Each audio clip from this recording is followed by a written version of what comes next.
وقت سحر ہے اٹھو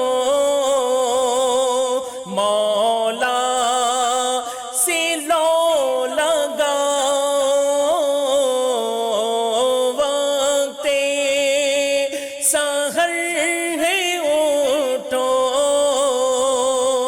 مولا سے لو لگاؤ، جواد دے رہا ہے انعام جاویدانہ، جواد دے رہا ہے انعام جاویدانہ۔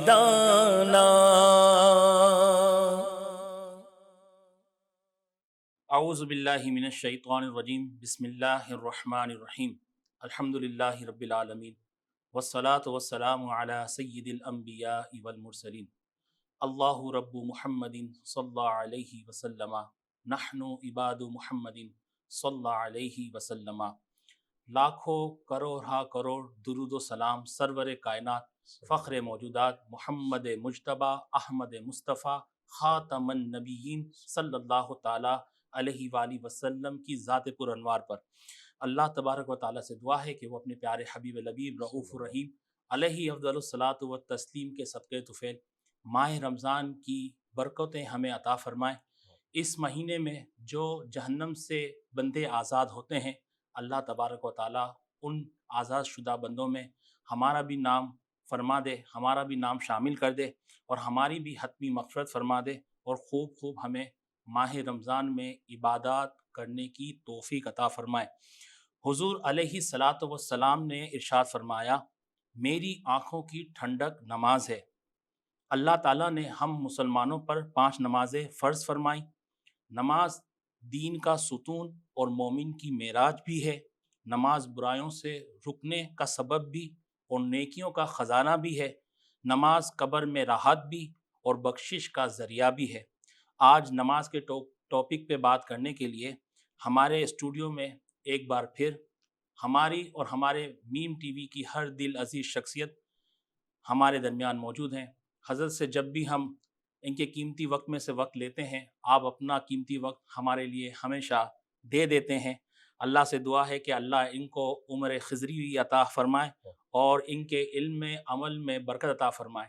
حضرت سے جب بھی ہم سوالات کرتے ہیں، حضرت ہمیں اسلام کی جو بھی تعلیمات با سوال کے ذریعے ہمیں سکھا رہے ہوتے ہیں، جواب کے ذریعے سے، تو وہ تمام جوابات ہمیں اس طرح سے ملتے ہیں جیسے وہ اپنے طلباء کو اپنی درس گاہ میں سکھاتے ہیں۔ بڑے آسان الفاظ چنتے ہیں اور بڑے احسن طریقے سے ہمیں سمجھاتے ہیں۔ میری مراد عالم اسلام کے مشہور و معروف عالم دین حضرت علامہ مفتی ارشاد القادری صاحب ہمارے درمیان موجود ہیں۔ حضور السلام علیکم ورحمۃ اللہ وبرکاتہ۔ وعلیکم السلام ورحمۃ اللہ وبرکاتہ۔ کیسی طبیعت ہے حضرت؟ کچھ رمضان کے حوالے سے دعایا؟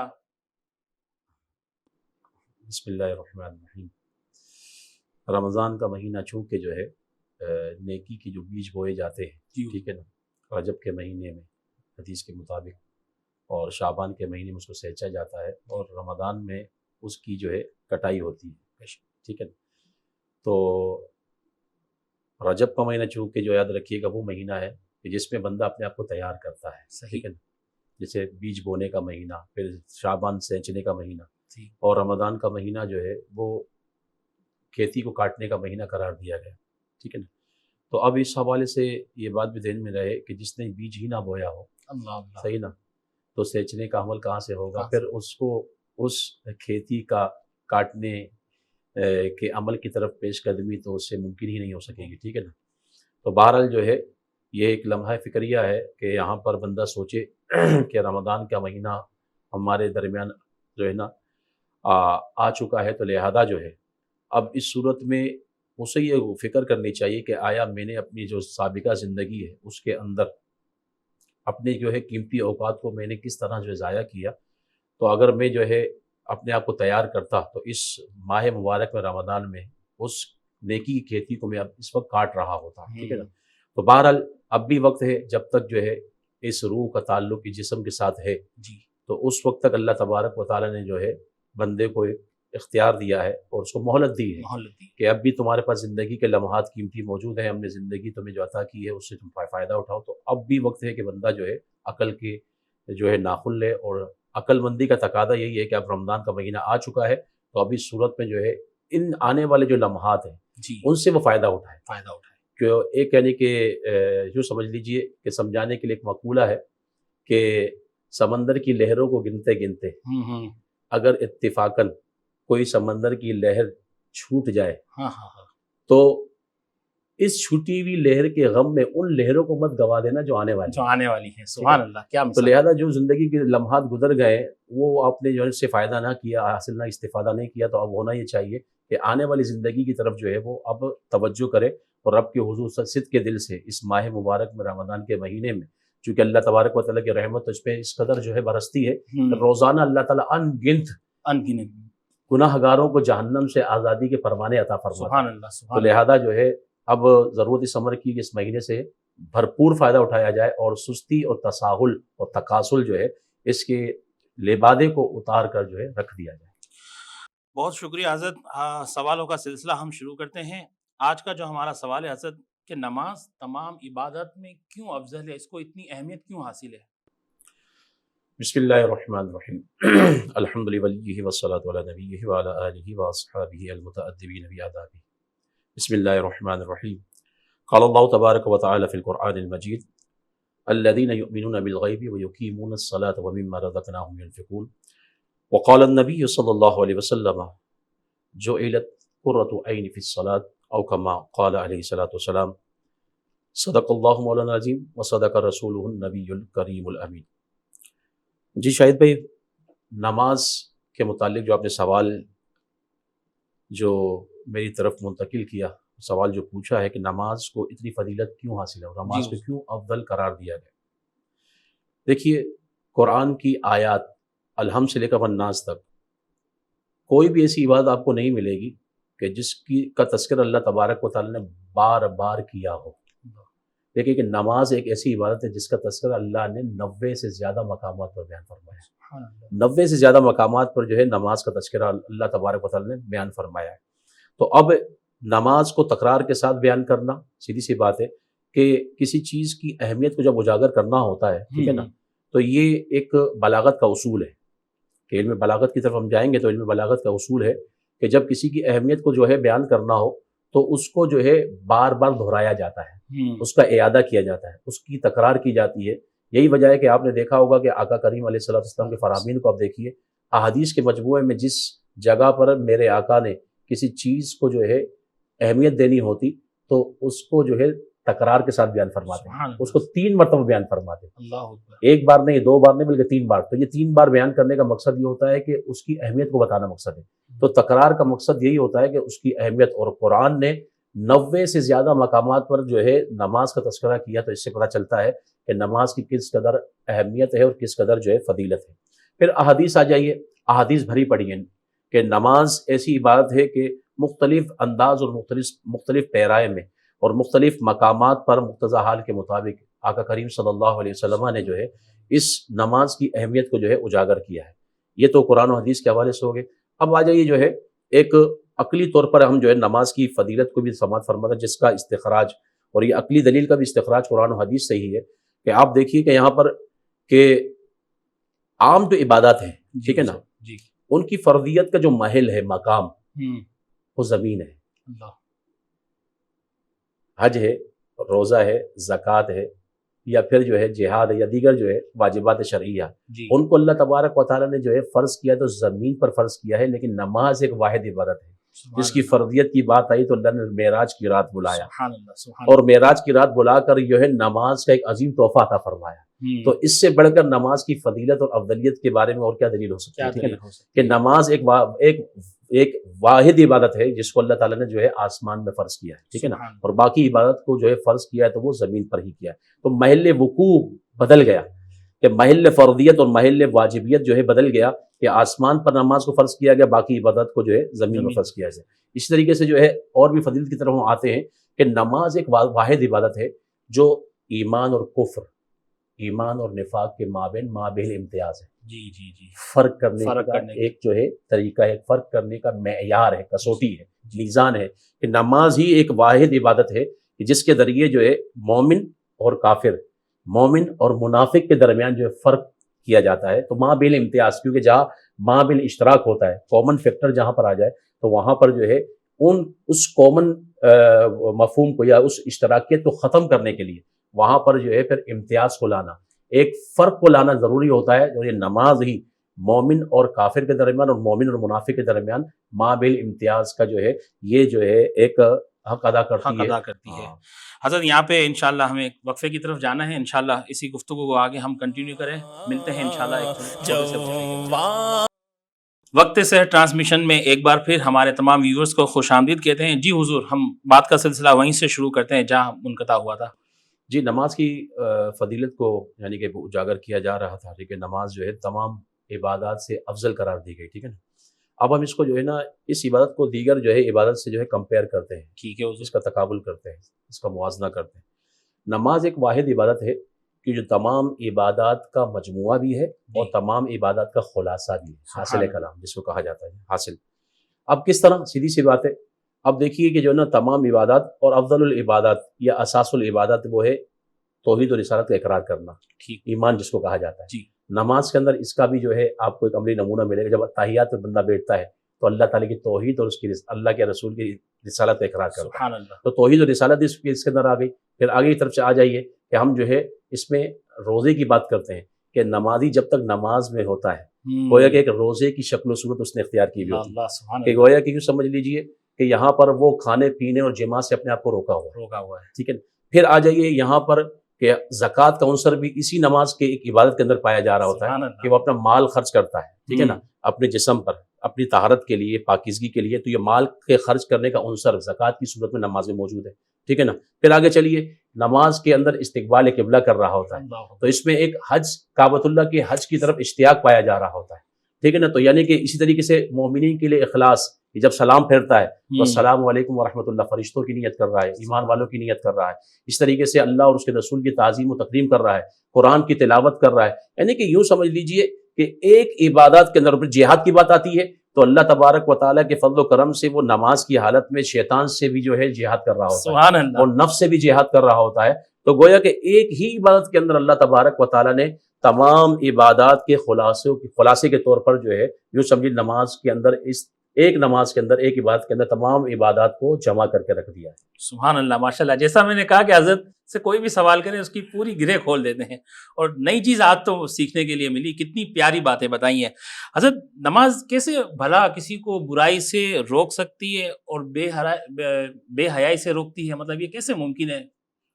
بسم اللہ الرحمن الرحیم. دیکھیے یہ جو سوال ہے, اس سوال کا جواب ہم قرآن سے جو ہے پوچھتے ہیں, ٹھیک ہے. رب کے کلام سے ہم سوال کرتے ہیں, مولا تو نے قرآن میں ارشاد فرمایا ان الصلاۃ تنہا عن الفحشاء والمنکر, ٹھیک ہے نا. بے شک نماز بے حیائی اور بری بات سے روکتی ہے, ٹھیک.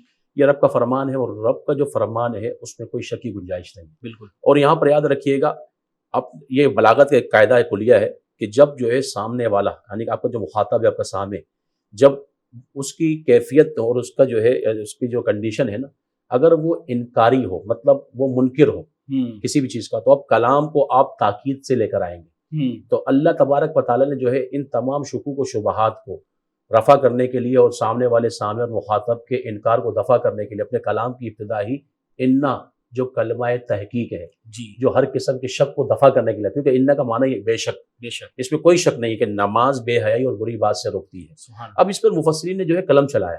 اب ہم سوال کرنے والے سوال کرتے ہیں, یار فلاں بندہ جو ہے نماز پڑھتا ہے, ٹھیک ہے نا, یار اس کے باوجود بھی سود خوری میں لگا ہوا ہے, صحیح ہے نا.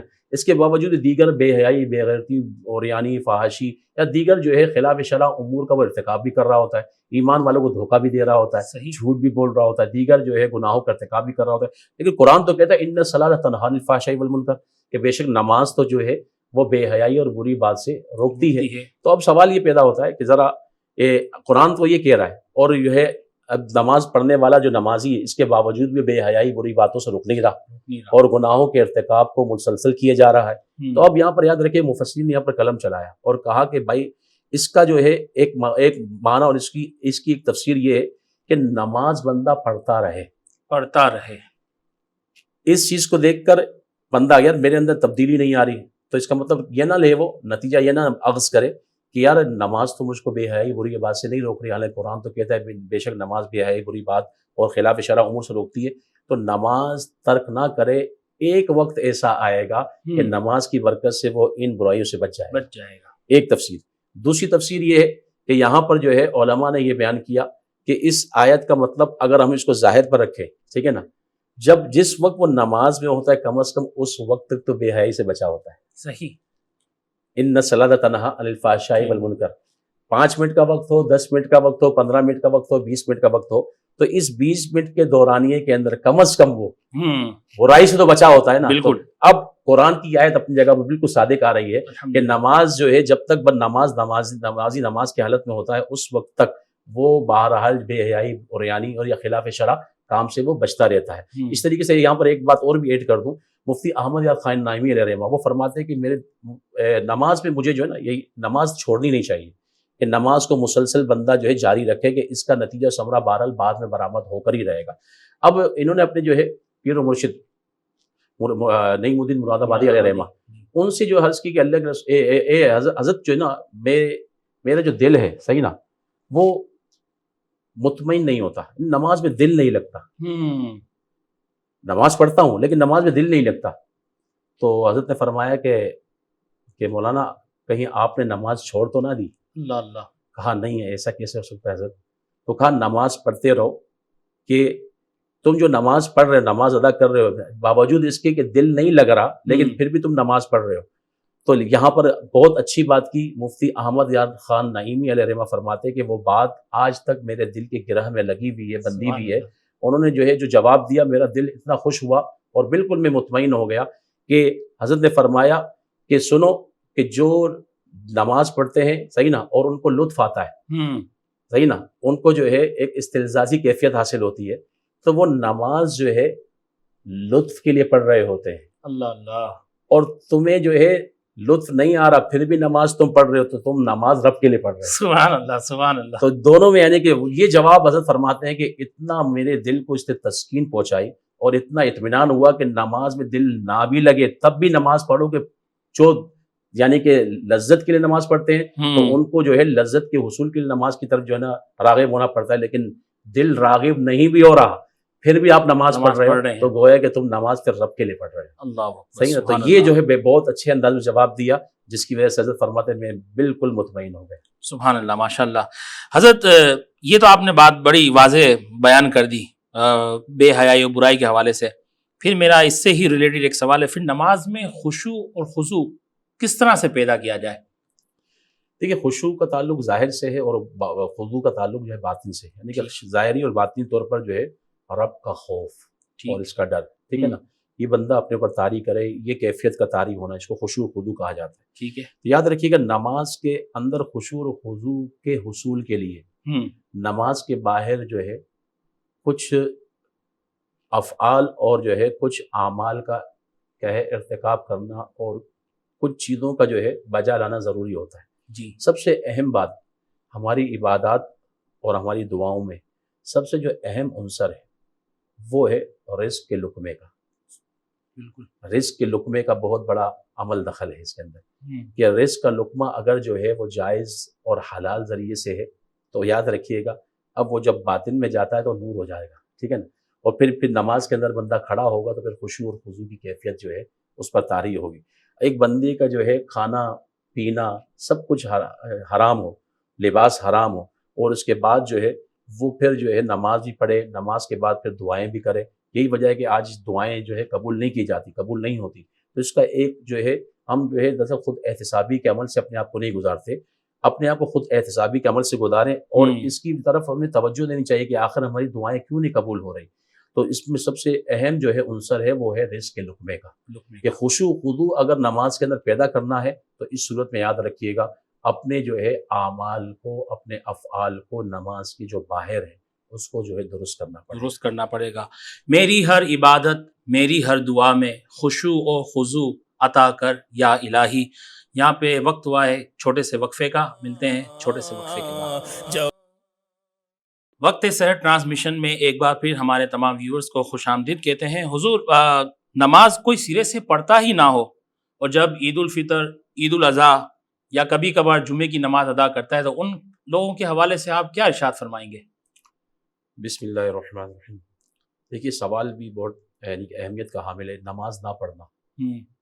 ابتدائی کلمات میں، تمہیدی کلمات میں یہ بات بتائی گئی تھی کہ نماز یہ ایک واحد عبادت ہے جو ایمان اور کفر کے درمیان فرق کرتی ہے۔ اب ایک عام جو مسلمان ہے، جو اپنے آپ کو پھر گویا کہ نام نہاد مسلمان کی حیثیت اس کی رہ جاتی ہے، ٹھیک ہے، کہ جو نماز ہی نہیں پڑھ رہا، باقی عبادت کے ذریعے تو فرق کر نہیں سکتا۔ کہ زکوٰۃ دے رہا ہے تو بندہ سیدھی سی بات ہے وہ چھپ کر دے رہا ہے، اس کو پتہ ہی نہیں چلے گا، صحیح نا۔ روزہ رکھ رہا ہے تو وہ ایک باطنی کیفیت ہے، سامنے پر والے پر ادار نہیں ہوتا۔ حج جب مالدار ہوگا، فرض کرنے کے فرض ہوگا تو چلے جائے گا، لیکن نماز اگر وہ نہیں پڑھتا تو یاد رکھیے گا پھر اس کے معاشرے کے اندر حیثیت کیا رہ جاتی ہے؟ ایک مومن اور ایک کافر کے درمیان ما بال امتیاز فرق کرنے والی چیز کیا رہ جاتی ہے؟ تو نماز نہ پڑھنا تو یہ بہت ہی بڑے جو ہے ایک وبال کا جو ہے سبب ہے۔ قرآن اٹھائیے کہ قرآن میں فرماتا ہے فویل للمصلین الذین هم عن صلاتهم ساہون۔ ویل نامی ایک جو ہے جہنم کی ایک ایسی جو ہے طبقے کا نام ہے، وادی کا نام ہے، جو اتنی شدت پر مبنی ہے کہ خود جہنم کے طبقات روزانہ اس سے پناہ مانگتے ہیں۔ تو ایسے شخصوں کے لیے فویل للمصلین الذین هم صلاتهم ساہون، تو ویل نامی آباد جو ہے یہ جو طبقہ ہے، یہ وادی ہے، یہ ان نمازیوں کے لیے جو اپنی نمازوں کو فراموش کیے ہوئے، جو نماز نہیں پڑھتے۔ تو یہ قرآن نے ان کی طرف جو ہے اشارہ فرمایا اور کہا کہ نماز نہ پڑھنے والوں کے لیے وعید ہے، ٹھیک ہے نا۔ تو پھر جو ہے پھر یعنی کہ کبھی کبھار جیسے آپ کہہ رہے ہیں کہ عید عید الفطر وغیرہ یا دیگر جو ہے کبھی کبھار جمعہ وغیرہ پڑھ لینا، تو یاد رکھیے گا اس سے بندہ کہے کہ یار صرف عید الفطر، عید الاضحیٰ ادا کر لینا یا پھر جو ہے جمعے کی نماز ادا کر لینا، تو اس سے وہ اپنے کو بری ذمہ سمجھے، ایسا نہیں ہونا چاہیے، خوش فہمی کا شکار نہ رہے، ٹھیک ہے نا۔ جس طرح جو ہے جمعہ فرض ہے تو دیگر 5 نمازیں بھی جو ہے فرض ہیں، جس طرح جمعے کی نماز کو اہمیت دی جاتی ہے تو باقی ماندہ 5 نمازوں کو بھی اہمیت دی جائے۔ جس طرح اہتمام جمعے کا کیا جاتا ہے تو اس طرح جو ہے باقی، کیونکہ فرض کے اعتبار سے سب برابر ہے۔ کہ آپ یہ کہو گے یار جمعہ فرض ہے تو کیا باقی نمازیں فرض نہیں ہیں؟ آپ اس کو ترجیح دے رہے تو اس کو کیوں ترجیح نہیں دے رہے؟ اس کو جو ہے مرجو کیوں قرار دے رہے ہو؟ تو فرضیت کے اعتبار سے سب کے سب برابر ہیں۔ عید الفطر ہے، عید الاضحیٰ ہے، یہ واجب ہے، لیکن واجب بھی یاد رکھیے گا وہ فرض ہی کی قائم مقام ہوا کرتا ہے حکم کے اعتبار سے۔ تو یہ عمل صحیح نا سمجھیے کہ یہاں پر جو ہے فرق کرنا کہ صرف جو ہے عید الفطر، عید الاضحیٰ اور جمعے کی نماز کو ترجیح دینا، باقی نمازوں کو ترک کر دینا، یہ کسی بھی صورت میں مناسب نہیں ہے۔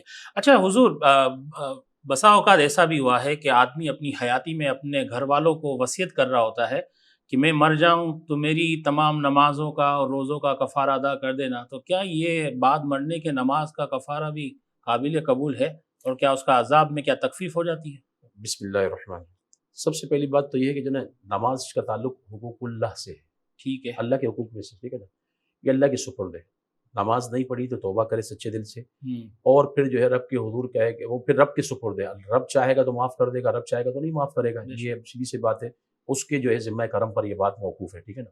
ہاں اگر نماز نہیں پڑھی ہے اور اللہ نے توفیق دے دی ہے تو بہرحال وصیت کر جائے، اور یاد رکھیے گا وصیت یہ نمازوں کے حوالے سے صحیح نا، اس کا فدیہ زکوٰۃ نہیں ادا کی ہے تو اب اس کی وصیت کر جائے تو ثلث مال، تہائی مال سے جو ہے اس کی زکوٰۃ کی وصیت پوری کی جائے گی، ٹھیک ہے۔ لیکن نماز کی اگر وصیت کر دی گئی تو اس کے فدیے کی بات آتی ہے، کفارے کی بات آتی ہے، تو یاد رکھیے گا اس کے بارے میں کوئی نص موجود نہیں ہے، نہ کوئی قرآن کی آیت ہے نہ کوئی حدیث ہے، ٹھیک ہے، بلکہ نماز کے فدیہ دراصل جو ہے قیاس پر مبنی ہے، ٹھیک ہے نا۔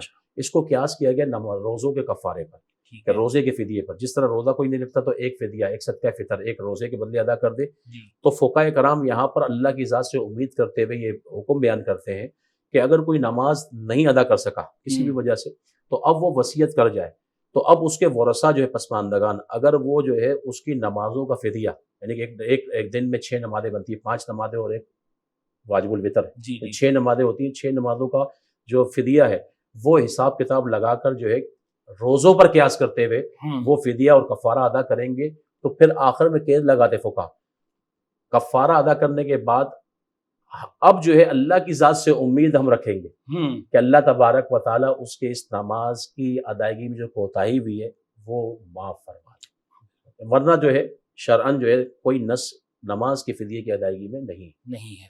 اچھا حضرت، آج کل یہ ایک ڈیبیٹ بھی ہوتی ہے، لوگ بعض دفعہ کوئی بندہ نماز اگر پڑھ رہا ہوتا ہے تو وہ سنت واجبات وغیرہ ادا نہیں کرتا، تو وہ اپنے آپ کو یہ بھی جواب دے دیتے کہ یار فرض تو پڑھ رہا ہے نا، تو وہ صرف فرض پر ہی اتفاق کرتے ہیں، تو کیا حضرت اس حوالے سے آپ کیا فرمائیں گے؟ جی بسم اللہ الرحمن الرحیم، جی بالکل ایسے ہی ہے کہ فرائض کو ترجیح دینا، سنن موقدات جو ہے، سنن غیر موقدہ تو سیدھی سی بات تو سمجھ میں آتا ہے کہ نفل نہیں پڑھ رہا، سنت غیر موقدہ عشاء سے پہلے کی ہے اور جو ہے عصر سے پہلے کی جو نمازیں ہیں، تو وہ اگر وہ نہیں بھی پڑھ رہا تو سمجھ میں آتا ہے کیونکہ ان کا تعلق نوافل سے ہے، ٹھیک ہے نا۔ اور اگر سنت موقدہ ہے اور اس کو ترجیح نہیں دے رہا تو یہ کسی بھی صورت مناسب نہیں ہے، یہاں تک کہ فقہاء کرام نے بیان فرمایا کہ جو ہے جو سنت موقدہ ہے، صحیح نا، جن کو سنن رواتب بھی کہا جاتا ہے سنن الہدا بھی کہا جاتا ہے، تو ان کے متعلق جو ہے فقہا نے قلم چلایا ہے۔ یہ اہل سنت کی بات ہو رہی ہے، ہم غیروں کی بات نہیں کر رہے، ٹھیک ہے۔ اہل سنت کے نزدیک جو ہے یہی حکم شرعی ہے کہ جو ایک مرتبہ اگر ترک کر دے تو سیدھی سی باتیں باعث ملامت ہے، لیکن جو ہے ترک کے سنت پر وہ دوام اختیار کرے، مسلسل سنت موقدہ کو ترک ہی کیا جا رہا ہے، تو اس وقت علماء نے یہ قلم چلایا، یہ بات لکھی اس کے بارے میں، ایسا شخص جو ہے وہ جو ہے مردود الشہادت ہے، مطلب کہ اس کی اب گواہی قبول نہیں کی جائے گی۔ تو سنت کو ترک کرنے والے اور دراصل جو ہے اس چیز کو دیکھیں کہ یہاں پر جو ہے کتنا سخت حکم لگ رہا ہے، یہ فرض کو ترجیح دینا اور سنتوں کو ترک کر دینا، جس کی وجہ سے جو ہے ایک مردود الشہادت ہونے کا حکم لگ رہا ہے، یہ بہت ہی سخت حکم ہے۔ لہذا جو ہے جنہوں نے سنت ترک کرنے کا عمل جاری رکھا ہوا ہے وہ اس پر جو ہے اب نادم ہو، پشیماں توبہ کرنے کے بعد اب وہ دوبارہ سنت موقدہ کو بہرحال وہ ادا کرنا شروع کرتے ہیں۔ حضرت آخر میں نماز کے حوالے سے کوئی پیغام ہمارے ویورز کو؟ جی بسم اللہ الرحمن، جی ہونا تو یہی چاہیے کہ جو نا ایک مسلمان ہونے کی حیثیت سے، کیونکہ جب بندہ بالغ ہوتا ہے سب سے پہلا فریضہ جو اس پر لازم ہوتا ہے وہ نماز ہی ہوتا ہے، ٹھیک ہے نا۔ اس کے بعد جو ہے مال ہے تو زکوٰۃ ہے، صحیح نا، رمضان کے مہینے آئیں گے تو روزہ رکھے گا، اور جو ہے اس کے علاوہ جو ہے اگر آپ جو ہے مالدار ہیں تو اب اس صورت میں یوں سمجھ لیجئے کہ آپ حج ادا کریں گے۔ تو ایک مومن ہونے کی حیثیت سے اس کی ذمہ داری ہے، ایمان کا تقاضا ہی یہی ہے کہ اب جو ہے وہ نماز کو ترجیح دے۔